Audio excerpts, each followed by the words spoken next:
caffeine, provided it's consumed in the appropriate dosages, can improve mental performance and physical performance. And so by ingesting caffeine pretty regularly, you're actually increasing the ability of dopamine to have this effect of increasing motivation and drive. I know many people are curious as to whether or not caffeine can improve focus and concentration, and indeed it can.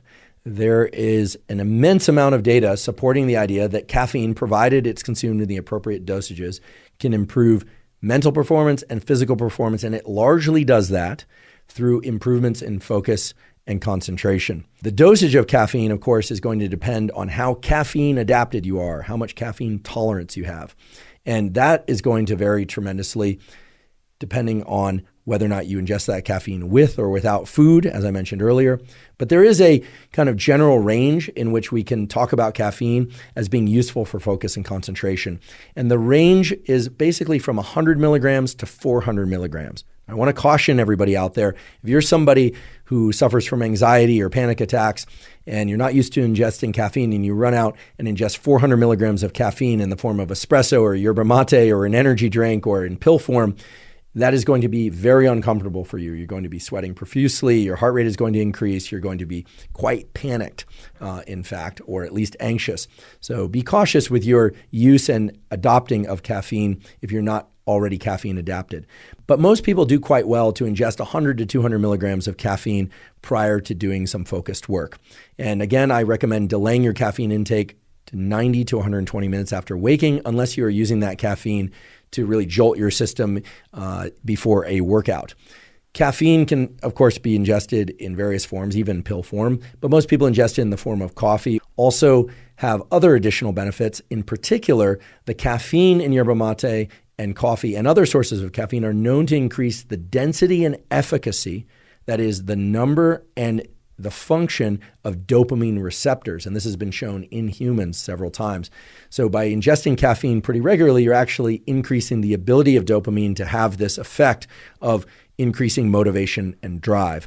I tend to ingest caffeine only early in the day. I tend to cut off my caffeine intake somewhere around 1 or 2 p.m. to ensure that I can get into a good night's sleep. But I realize that there are people out there that ingest caffeine as late as 2 or 3 in the afternoon and can still sleep fine. I will caution those of you that think that you can drink caffeine in the evening or nighttime and still fall asleep. All of the research points to the fact that the architecture of your sleep and the depth of your sleep is disrupted, even if you're able to fall and stay asleep. The sleep you're getting is simply not as good as the sleep you would get if you were to shut off your caffeine intake at least 8 hours before bedtime, and ideally more like 10 or even 12 hours before bedtime. But of course, there are practical constraints as well. Okay, so caffeine is increasing dopamine's function by changing the number and efficacy of dopamine receptors. But of course, it also increases our wakefulness, our alertness. And that is largely through the neurochemical systems related to adenosine, which is a molecule that builds up in our brain and body the longer we are awake. It's part of the sleepiness system, if you will. Makes us feel fatigued or tired. And caffeine also operates on the epinephrine, the adrenaline system. In fact, if we ingest too much caffeine, we'll sometimes get the jitters. Those jitters are really the sympathetic, as it's called, nervous system's bias toward movement. And our pupils will dilate. They actually get broader. Now, somewhat paradoxically, when our pupils get bigger, the pupils of our eyes, that is, our visual world actually narrows. It becomes more tunnel-like. A lot of people don't realize this. When our pupils are really small, that means we are relaxed. So if you ever see someone with really tiny sort of pin-sized pupils, they're very relaxed. If their pupils are very big, they're very dilated, well then they are very amped up. They are very, very alert. Caffeine increases alertness by increasing epinephrine, adrenaline release, both in the brain and within the body. And so that's another way that it facilitates focus and concentration.